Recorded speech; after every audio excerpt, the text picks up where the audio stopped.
नमस्कार, news pulse में आप सबों का स्वागत है और मैं हूं संतोष सिंह और हम बात कर रहे हैं अखिलेश सिंह के उस भाषण की जो प्रदेश अध्यक्ष बनने के बाद बिहार लौटे।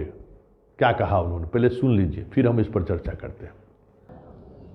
केवल आज ये कहना चाहता हूं कि किसी को ये भ्रम नहीं होना चाहिए कि ये फलां मेरे आदमी हैं, फलां मदन जी के आदमी हैं, फलां अनिल शर्मा जी के साथ हैं, फलां शकील साहब के साथ हैं और फलां आदमी तारिक साहब और निखिल बाबू के साथ हैं। मैं सबका हूं और मैं सबों को अपना मानता हूं। यही मान के मैं कांग्रेस पार्टी के अध्यक्ष की भूमिका का निर्वहन करूंगा।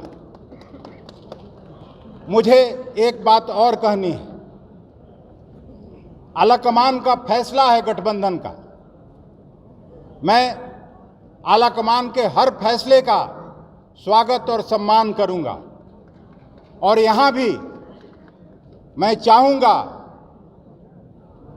कि गठबंधन जो 7 दलों का है वो ठीक ढंग से चले, लेकिन साथ साथ मैं ये भी अपील करना चाहता हूं कि गठबंधन की जो बड़ी पार्टियां हैं, राष्ट्रीय जनता दल और जनता दल यू, दोनों दलों से मैं अपील करूंगा कि कांग्रेस सहित बाकी भी 7 दलों को सम्मिलित करके चलिए और उनको भी उचित भागीदारी और सम्मान देने का काम करिए।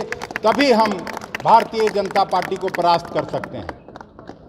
ये जब तक नहीं होगा, क्योंकि हम लोगों पर आए दिन ये आरोप लगता है कि कांग्रेस पार्टी कमजोर है, जो उसकी सीट थी उसको भी कभी जनता दल यू लड़ जाएगी, कभी राष्ट्रीय जनता दल लड़ जाएगी।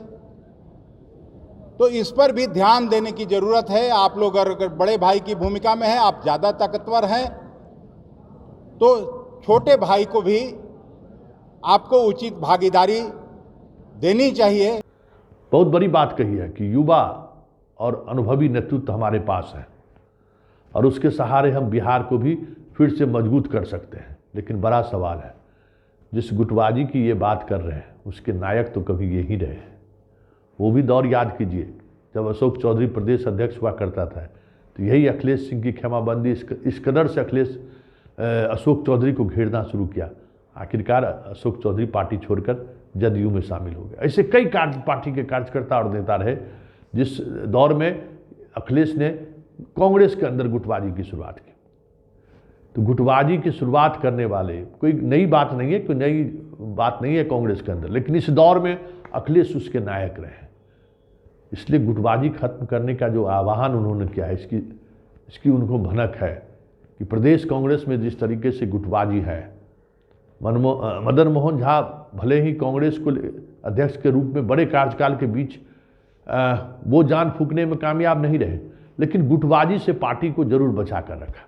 ये देखने को सरल और सहज और सुलभ वो उपलब्ध थे, लेकिन अखिलेश में ये बात नहीं है। अखिलेश अक्खर भी हैं, एक पटना के होने का एक अहंकार भी है, हम भूमियार हैं इसकी भी एक तमक है। तो ये सारी चीज़ें ऐसी चीज़ें हैं जो उन्हें गठबंधन में जिस तरीके की चीज़ें होनी चाहिए, समन्वय होना चाहिए, उससे वो कैसे मुक्त हो सकते हैं, पार्टी के अंदर भी पार्टी के बाहर भी। तो ये अखिलेश के लिए बड़ी चुनौती है। और दूसरी चुनौती है लालू परिवार से उनकी नज़दीकी। ये भी निशाने पर, इस वजह से भी वो निशाने पर रहेंगे।